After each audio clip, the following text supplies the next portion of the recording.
नमस्कार दोस्तों, एक बार फिर से आप सभी का आपके अपने चैनल विकास ई न्यूज़ पर बहुत बहुत स्वागत है। एएनएम जीएनएम संविदा भर्ती का जब से रिजल्ट आया है, सारे के सारे कैंडिडेट्स अपने डॉक्यूमेंट्स रेडी करने में इधर से उधर भाग दौड़ में लगे हुए हैं। अब कौन से डॉक्यूमेंट्स उनको तैयार करने हैं, कौन से डॉक्यूमेंट्स अपने पास रखने हैं, कौन से डॉक्यूमेंट्स की फ़ोटोकॉपी होने चाहिए, कौन से डॉक्यूमेंट्स ओरिजिनल होने चाहिए, कौन से पुराने वाले चल जाएंगे और कौन से उनको नए बनवाने पड़ेंगे, वो सारी बातें इस वीडियो में करेंगे। और इसके साथ साथ एक सबसे बड़ा जो प्रश्न है उन सभी कैंडिडेट्स का जिन्होंने एएनएम जीएनएम संविदा भर्ती को क्वालिफाई किया है, जिन्होंने पेपर को पास किया है, उनका सबसे बड़ा प्रश्न ये है और सबसे चिंताजनक वाला प्रश्न ये है कि करेक्टर सर्टिफिकेट, जिसे हिंदी में बोलते हैं चरित्र प्रमाण पत्र, वो कहाँ से बनेगा और कैसे बनेगा, इसको लेकर के काफ़ी सारे डाउट्स हैं। तो वो डाउट भी आपका इस वीडियो में क्लियर हो जाएगा। सबसे पहले आप जिन्होंने भी चैनल को सब्सक्राइब नहीं किया है या फिर वीडियो पहली बार देख रहे हैं या फिर चैनल पर पहली बार आए हैं, चैनल को सब्सक्राइब कर दीजिए, बेल आइकन प्रेस कर दीजिए, वीडियो लाइक कर दीजिए।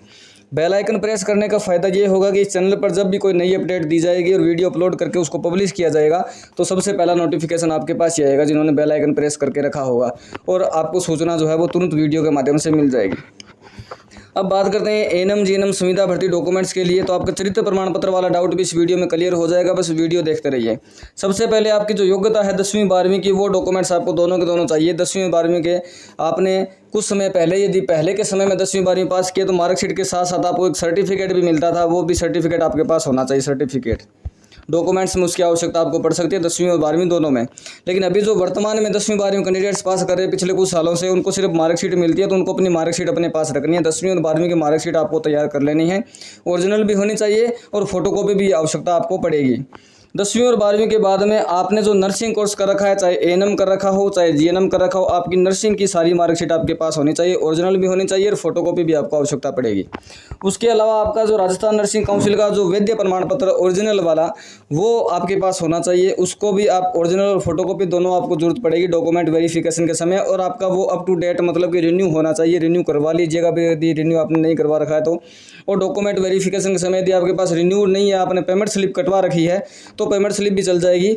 लेकिन अभी यदि आप रिन्यू करवाते हैं तो जिस दिन डॉक्यूमेंट वेरिफिकेशन होगा उस समय तक आपका रिन्यू हो गया होगा। ये जो राजस्थान नर्सिंग काउंसिल का जो सर्टिफिकेट है वो 31/12/2023, 22, 21, 20 इस प्रकार की ये जो डेट होती है, इन सालों में ये एक्सपायर होता है। अगर आपका सर्टिफिकेट एक्सपायर है, आपने अभी तक रिन्यू नहीं करवा रखा है तो रिन्यू करवा लीजिएगा। रिन्यू करवाने के लिए आपको जयपुर जाने की आवश्यकता नहीं है, पहले आपको जयपुर जाना पड़ता था, अभी आपका रिन्यू ये ऑनलाइन हो जाएगा, घर बैठे बैठे मोबाइल से हो जाएगा, या तो आप नज़दीक में जो कंप्यूटर वाला प्रोसेस जानता है उससे करवा लीजिए। अगर किसी गलत कंप्यूटर वाले के चक्कर में फंस गए, जिसको प्रोसेस मालूम नहीं था और अपने 100-200 रुपये बनाने के लिए उसने आपका नया रजिस्ट्रेशन यदि वहाँ पर कर दिया तो भैया आपको बहुत लंबा इंतजार करना पड़ जाएगा प्रोसेस, अगर गलत कर दोगे तो वो थोड़ा सा ध्यान रखना है।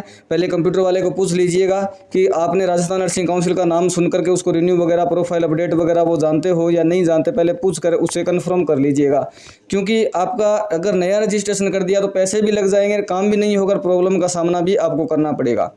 और यदि आप हमसे सर्टिफिकेट रिन्यू करवाना चाहें तो इस नंबर पर आप व्हाट्सअप मैसेज कर सकते हैं। बाकी डिजिट आपको दिख रहे हैं, 4 डिजिट लास्ट के 3749 रहेंगे। इस नंबर पर आप हाई लिख करके अपना नाम और जिला बता देना, जो आपको रिन्यू करवाना है वो बात आप लिख देना। बाद में थोड़ी देर में आपको रिप्लाई मिल जाएगा, डॉक्यूमेंट्स वगैरह आपसे पूछ लिए जाएंगे, कौन से डॉक्यूमेंट्स आपको बता दिए जाएंगे, किस किस डॉक्यूमेंट्स की रिन्यू करने के लिए आवश्यकता है। क्योंकि रिन्यू करने का जो प्रोसेस है उसमें पहले तो राजस्थान नर्सिंग काउंसिल की वेबसाइट पर रजिस्ट्रेशन करना पड़ता है, उसके बाद में आपके सर्टिफिकेट को लिंक करना पड़ता है। जब हम उसमें अप्लाई वाले ऑप्शन पर क्लिक करते हैं तो कुछ समय बाद आरएनसी वाले उस सर्टिफिकेट को लिंक कर देते हैं। लिंक करने के बाद में प्रोफाइल अपडेट का ऑप्शन आता है, वो अपडेट करना पड़ता है, और अपडेट के बाद में रिन्यू का ऑप्शन आता है, रिन्यू तब होगा। और ये रिन्यू का करने के बाद में अगर आपका 31/12/2023 को एक्सपायर हुआ है सर्टिफिकेट, तो आपका 1197 रुपये 70 पैसे का आपका ऑनलाइन यूपीआई के माध्यम से चालान कटेगा। और यही चालान same to same new registration में भी कटता है। तो काफ़ी सारे कैंडिडेट्स कंफ्यूज हो जाते हैं कि सर हमारा तो 1197 रुपये कट रहा है, इसका मतलब हमारी जो प्रोसेस है वो बिल्कुल सही है, नए रजिस्ट्रेशन में भी यही चालान कट रहा है। तो थोड़ा सा आपको देख लेना है, आप न्यू रजिस्ट्रेशन कर रहे हो या रिन्यू कर रहे हो, वो थोड़ा सा आपको संभल जाना है। नया रजिस्ट्रेशन आपको नहीं करना है क्योंकि आपके पास राजस्थान नर्सिंग काउंसिल का सर्टिफिकेट है ऑलरेडी। और यूपीआई के माध्यम से 1197 रुपये चालान ये काटने के बाद 1197 रुपये 70 पैसे चालान काटने के बाद में आपका सर्टिफिकेट प्रोसेस में चला जाएगा। 2 और 3 दिन के बाद में आपका सर्टिफिकेट रिन्यू हो जाएगा और ऑनलाइन आपकी जो स्लिप है वहीं राजस्थान नर्सिंग काउंसिल की जो वेबसाइट है वहीं से डाउनलोड हो जाएगी। उसको प्रिंट करवा लेना है, रंगीन प्रिंट, और उसको लेमिनेशन करवा लेना। वो आपका रिन्यूड सर्टिफिकेट जब कहीं जरूरत पड़े रिन्यूअल वाले की तो उसका फोटोकॉपी करवा कर आपको जमा करवा देना ओरिजिनल वाले के साथ में। ओरिजिनल वाला भी फोटोकॉपी और रिन्यूअल वाला फोटोकॉपी, उससे पता चल जाएगा कि ओरिजिनल वाला ये है, अब कहाँ तक रिन्यू है वो उस फोटोकॉपी जो आपने करवा रखी होगी उससे पता चल जाएगा। तो राजस्थान नर्सिंग काउंसिल का सर्टिफिकेट आपको जरूरत पड़ेगी। इसके अलावा कोई विवाहित महिला है तो उसको अपने विवाह प्रमाण पत्र की आवश्यकता पड़ेगी। कोई विडो महिला है तो आपको विडो वाला जो प्रमाण पत्र है वो देना पड़ेगा। डाइवोर्स यदि कोई महिला है या पुरुष महिला है, माफ़ी चाहूँगा, यदि कोई डाइवोर्स महिला है और डाइवोर्स कैटेगरी के अंतर्गत उनका यदि सिलेक्शन हुआ है तो डाइवोर्स वाला प्रमाण पत्र भी आपको जरूरत पड़ेगी। अब जो मेन बात आती है वो आती है करेक्टर सर्टिफिकेट को लेकर के। करेक्टर सर्टिफिकेट कहाँ से बनवाना है, कैसे बनवाना है, ये मैं आपका डाउट क्लियर कर देता हूँ। करेक्टर सर्टिफिकेट आपने जहाँ पर लास्ट में पढ़ाई की है, जहाँ से आपने टीसी कटवाई है या अभी तक नहीं कटवाई है, तो वहाँ से एक तो आपको मिला होगा उस समय, और या फिर आप वहाँ जाकर के दोबारा वहाँ से करेक्टर सर्टिफिकेट बनवा सकते हैं। आपका कॉलेज वाले या जहाँ से भी आपने पढ़ाई लास्ट टाइम में छोड़ी है वो बना देंगे आपका करेक्टर सर्टिफिकेट। आपने व्यवहार वहाँ पर कैसा था वो उसमें लिख करके सिग्नेचर वगैरह मोहर वगैरह लगा करके बना देंगे। लेकिन उसके साथ साथ में आपको जो नज़दीक में कंप्यूटर शॉप है, ई मित्र वाला शॉप है, वहाँ पर जाना है और करेक्टर सर्टिफिकेट का आपको एक प्रारूप जो आता है, परफॉर्मा जो आता है, वो वहाँ से ले लेना है और वो लेकर के गेजेटेड ऑफिसर से सिग्नेचर करवा कर आपको बनाना है। गेजेटेड ऑफिसर से काफ़ी कैंडिडेट जो है कन्फ्यूज़ हो जाते हैं कि कौन होते हैं, कैसे होते हैं, कहाँ मिलेंगे।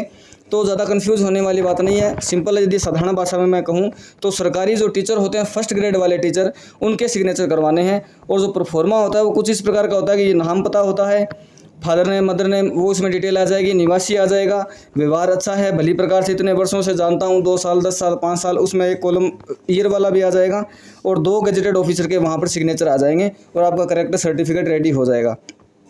किसी भी गवर्नमेंट जो कर्मचारी जिनके पास मोहर होती है, जैसे गवर्नमेंट डॉक्टर हो गए, फर्स्ट ग्रेड टीचर हो गए या फिर स्कूल के प्रिंसिपल हो गए, तो कहीं से भी आप वो अपना करेक्टर सर्टिफिकेट रेडी करवा सकते हो। एक तो कॉलेज वाला लास्ट में जहाँ पर आपने पढ़ाई छोड़ी है वहाँ से ले आना, और एक ये वाला भी आप रेडी कर लेना, जिसकी आवश्यकता होगी वो वहाँ पर आपका जमा हो जाएगा।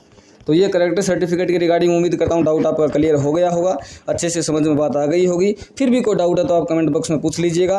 और इसके अलावा कोई 1-2 डॉक्यूमेंट्स और भी होते हैं जैसे नशा नहीं करने का, वो वहीं पर आपका जो परफॉर्मा तो सिग्नेचर वगैरह उसमें करने होते हैं नॉर्मल से, वो आपके डीवी के समय सिग्नेचर करने हैं, वो आपके हो जाएंगे उस समय।